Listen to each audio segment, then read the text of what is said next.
Hello दोस्तों, ये कहानी शुरू होने से पहले अगर आपने हमारे चैनल को सब्सक्राइब नहीं किया है तो जल्दी से सब्सक्राइब करके बेल आइकॉन दबा दीजिए क्योंकि हम आते हैं हर बार एक नई सुपर मज़ेदार कहानी के साथ। माया बेटा, ये क्या कर रही है? कहाँ जा रही है तू? मुझे नहीं रहना है यहाँ। नहीं नहीं बेटा, ऐसा नहीं बोलते। क्या बात हो गई? मेरा दम घुटता है इस घर में। ऊपर से आपका बेटा धोखेबाज है। मैंने राहुल को बोला है, वो मेहनत कर रहा है बेटा। जैसे ही उसके पास पैसे आते हैं वो तेरे लिए सब कुछ बना देगा। बात वो नहीं है। अभी 1 हफ्ता पहले राहुल सुबह निकला हुआ, रात को घर आया था। क्या आप जानते हैं वो कहाँ गया था? डेयरी पर ही गया होगा। नहीं गया। मैंने मोनिका से पूछा था उस दिन, तो मोनिका ने दूध भी निकाल कर नहीं दिया था राहुल को। क्या? तो फिर वो कहाँ गया था? मैंने पूछा, लेकिन कुछ नहीं बता रहा। बस इसलिए मुझे नहीं रहना। लगता है वो किसी और से प्यार करता है। नहीं नहीं बेटा, मैं मेरे बेटे को जानती हूँ। वो सिर्फ तुम्हें चाहता है। तभी घर का दरवाजा बजता है और वहाँ माया के मम्मी पापा आए थे। समधन जी आप? मैंने ही बुलाया है मम्मी पापा को। समधन जी, क्या बात हो गई? माया ने रोते रोते फोन किया था, हम परेशान हो गए। ऊपर से ये कह रही थी कि मुझे लेने आओ। हुआ क्या है? मुझे तो खुद कुछ नहीं पता, अभी इसने बताया है। आप बैठिए, अंदर बात करते हैं। माया बेटा, ऐसे घर छोड़कर नहीं जाते। तो मैं क्या करूं पापा जी? एक तो इस घर में मेरा वैसे ही मन नहीं लग रहा था। कोई सुविधा नहीं है, इतने गंदे बाथरूम, हर जगह मिट्टी। ये तो एडजस्ट करना पड़ेगा बेटी। पर मेरा पति धोखेबाज है, ये नहीं एडजस्ट कर सकती मैं। बेटा, ऐसा दामाद जी पर इल्जाम कैसे लगा सकती हो तुम? मैं कोई इल्जाम नहीं लगा रही। मोनिका से पूछ लीजिए आप। बताओ मोनिका, मुझे क्या पता था क्या चल रहा है? मुझे तो बस भाभी ने पूछा तो मैंने सच बता दिया।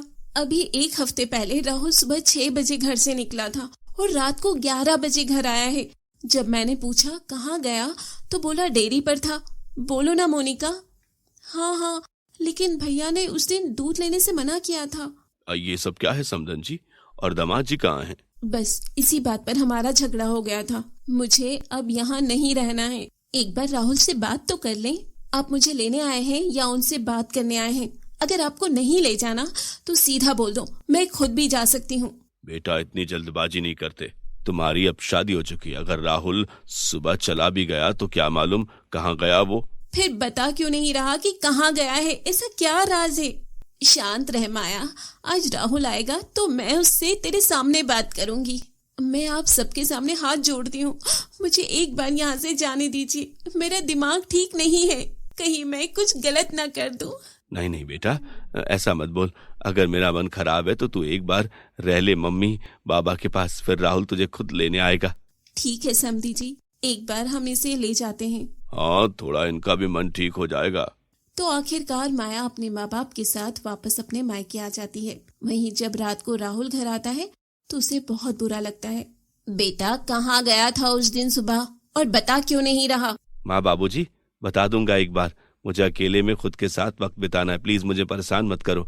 पता नहीं आजकल खोया खोया रहता है, खुश भी नहीं रहता, कुछ बताता भी नहीं है। तो आखिर राहुल किस बात से इतना परेशान था? वो क्यों नहीं बता रहा था कि वो कहाँ गया था? राहुल अपने कमरे में आ जाता है और रोने लग जाता है। माया, तुम क्यों नहीं समझती? ये मैं धोखेबाज नहीं हूँ। मैं भी तुमसे प्यार करता हूँ। तुम क्यों चली गई? असल में माया के जाने से राहुल बहुत दुखी था, लेकिन अभी वो किसी वक्त का इंतजार कर रहा था। तभी राहुल माया को फोन लगाता है कॉल पर। माया, तुम मुझे बिना बताए क्यों चली आई? मैंने तुमसे बोला था ना, मैं कुछ गलत नहीं कर रहा था। तो फिर मुझे बता क्यों नहीं रहे? उस दिन कहाँ गायब थे? मैं किसी जरूरी काम से गया था। ऐसा क्या जरूरी काम था? ठीक है, मत बताओ। मुझे भी कोई शौक नहीं है उस घर में रहने का। तुम इस घर में वैसे भी परेशान थी, इस वजह से छोड़कर गई या मेरी वजह से छोड़कर गई हो? दोनों ही वजह है। बस तुम्हारी वजह से मैं जल्दी आई, वरना मुझे थोड़ा वक्त और रहना पड़ता ऐसी गंदी जगह पर। माया, ऐसे मत बोलो। ये हमारा घर है। मैं तुम्हारे लिए सब बना दूंगा। कब बनाओगे? अब तो वैसे भी तुम मुझे धोखा दे चुके हो। मैं कभी नहीं आऊंगी। माया, मैं तुमसे प्यार करता हूँ और तुमको नहीं छोड़ सकता हूँ, और तुम भी तो नहीं छोड़ सकती मुझे। मैं कुछ भी कर सकती हूँ। माया गुस्से में फोन रख देती है, लेकिन बाद में वो खुद भी काफी रोती है क्योंकि वो भी रिश्ता खराब नहीं करना चाहती थी। वहीं राहुल भी बहुत परेशान था। अगले दिन दोबारा राहुल माया को फोन करता है, लेकिन वो फोन नहीं उठाती और 3-4 दिन तक फोन न उठाने पर राहुल उसके घर लेने पहुंच जाता है। दामाद जी, अच्छा हुआ आप आ गए। माया को किसी से बात तक नहीं करनी है, बस कमरे में बैठकर रोती रहती है। हाँ बेटा, आखिर हुआ क्या है तुम दोनों के बीच? मुझे तो कुछ समझ नहीं आ रहा। मम्मी जी, पापा जी, कुछ भी नहीं हुआ, बस उसका घर में मन नहीं लगता। मैंने उसके साथ कुछ भी गलत नहीं किया। जाओ ना बेटा, वो अपने कमरे में है, उसे मनाओ जाकर।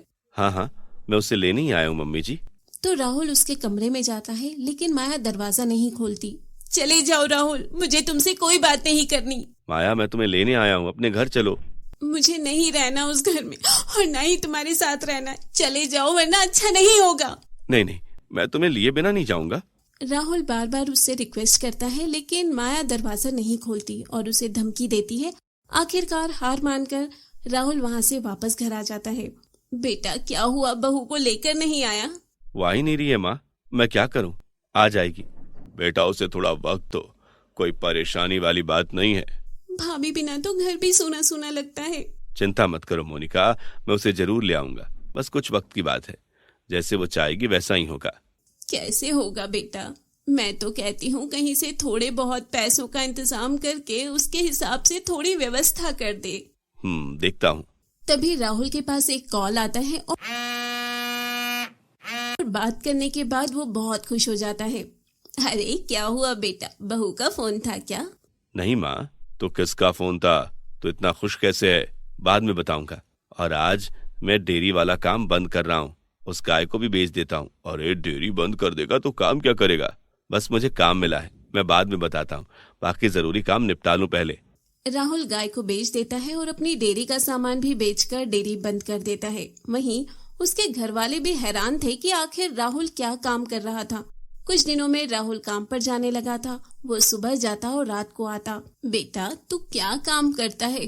फिर से वही होना शुरू हो गया जो बहू कहती थी। तू सुबह निकलता है, रात को आता है, आखिर कारण क्या है? बेटा तू कुछ गलत तो नहीं कर रहा ना? नहीं माँ बाबूजी, आप चिंता मत करो। दूसरी तरफ माया को राहुल की बहुत याद आती थी और वो उससे दूर होकर बहुत उदास रहने लगी थी। लेकिन उसकी ईगो और गुस्सा उसे झुकने नहीं दे रहा था। कुछ दिन बाद, माया बेटा, मैं देख रहा हूँ तो बिल्कुल भी खुश नहीं है। तू चली क्यों नहीं जाती अपने ससुराल? पापा मुझे नहीं जाना, आप मुझे बार बार वहाँ जाने के लिए मत कहिए। बेटा अगर तू शादी से खुश नहीं है तो तलाक देकर खत्म कर बात को। मैं क्यों तलाक दूं? मैंने राहुल से अपनी मर्जी से शादी की है, उसे मेरे लिए सब करना होगा, झुकना भी होगा। तो तू उसे मौका नहीं दे रही। वो तो आया था, तूने बात तक नहीं की। ना फोन करता है, ना तू फोन उठाती है उसका। हाँ तो इतनी आसानी से थोड़ी ना सब कुछ ठीक कर दूंगी, फिर उसे मेरी कद्र कैसे होगी? तभी दीपा के पास फोन आता है। वो 1 मिनट के लिए बात करती है और परेशान हो जाती है। क्या हुआ? तुम इतनी परेशान क्यों हो गई? किसकी कॉल थी? राहुल की दूसरी शादी हो रही है। ये बात सुनकर माया के पैरों तले जमीन खिसक जाती है। क्या ये सच नहीं हो सकता? राहुल ऐसा नहीं कर सकता मेरे साथ। दीपा, ये तुम्हें किसने बताया? अभी राहुल की बहन का फोन आया था। माया जोर जोर से रोने लग जाती है। मुझे लेकर चलो ना उसके पास, जल्दी पापा प्लीज। बेटा क्या फायदा, तू तो उसके पास रहना ही नहीं चाहती। अब तो वो अपनी जिंदगी में आगे बढ़ेगा ना, पीछे थोड़ी ना आएगा। ऐसे कैसे कर सकता है वो? मैं उससे प्यार करती हूँ और वो भी मुझसे प्यार करता था।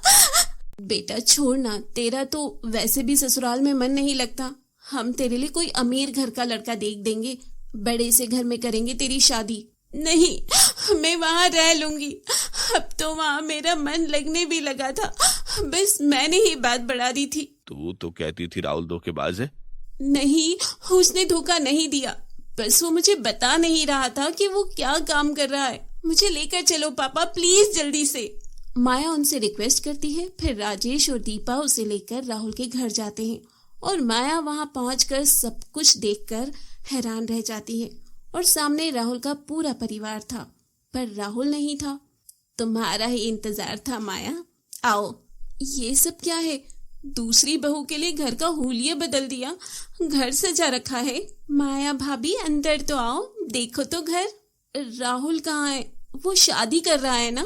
तभी माया राहुल के कमरे में जाती है और देखती है कि कमरा भी बहुत सुंदर सजाया हुआ था। वहाँ एयर कंडीशनर भी लगा हुआ था। वही कमरे के साथ एक बड़ा सा अटैच टॉयलेट बाथरूम भी बन गया था। दूसरी शादी करने के लिए घर भी तैयार करवा लिया। और जब मैंने बोला तब उससे कुछ नहीं हुआ, एसी भी लग गया है। तभी पीछे से राहुल आता है और उसको गले से लगा लेता है। पागल हो तुम सच में। कितनी भोली हो भाभी। तभी घर के सभी लोग हंसने लग जाते हैं और माया को कुछ समझ नहीं आता। ये सब तुम्हारे लिए करवाया है, भला तुम्हें छोड़कर मैं कहीं और शादी करूंगा क्या?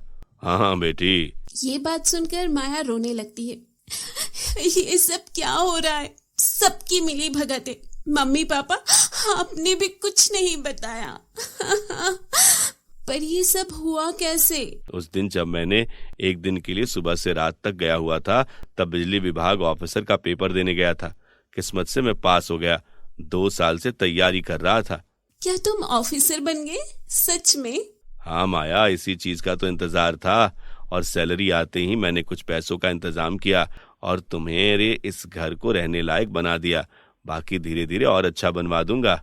माया खुशी से उसे गले लगा लेती है। क्या ये बात सबको पता थी?